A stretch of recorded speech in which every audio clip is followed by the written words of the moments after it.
Zeal Education Society, redefining excellence. Welcome back. So we'll continue our topic of ISO efficiency metric. Let's take an example of it. In earlier session, we talked about what do you mean by ISO efficiency metrics. So the overhead function of a problem for adding n numbers on p processing elements is approximately equal to 2p log of p, where p is the number of processing elements. If we substitute t0 by 2 log p in our earlier equation, that is w, now we will get that is total workload, that is w is equal to k. K is nothing but some constant. It is e upon 1 minus e, 2 twice of p log p. So thus we can say that the asymptotic isoefficiency function of this parallel system is theta of p log p. If we increase the number of processing elements and say that it is increased from p to p dash, and the problem size in this case, which is n, must be increased by a factor of p dash log p dash by p log of p to get the same efficiency as on p processing elements. Consider a more complex example where we have t0 is equal to p raised to power 3 by 2 plus p raised to power 3 by 2 w to the power 3 by 4.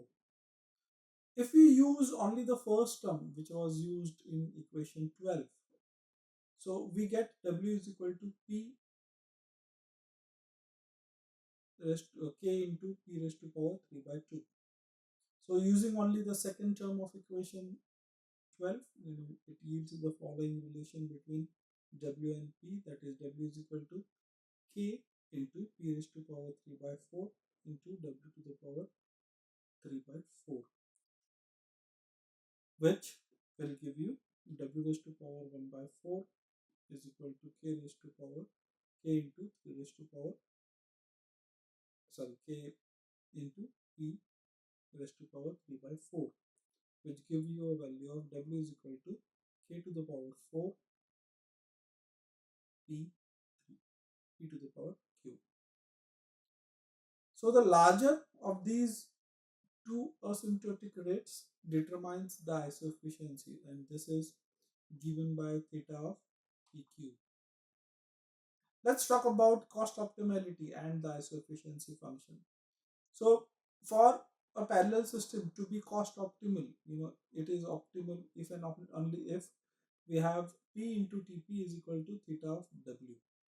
So for this we have w plus t0 w comma p is equal to theta of w. T0 of w comma p is equal to big O of w, and w is equal to omega of t0 w comma p. So if we have an isoefficiency function, say I have an isoefficiency function of small f of p, then it follows that the version, that is the relation, is equal w is equal to omega of f of p. It must be satisfied to ensure that the cost optimality of parallel system as it is scaled up. Let's talk about lower bound of our ISO efficiency.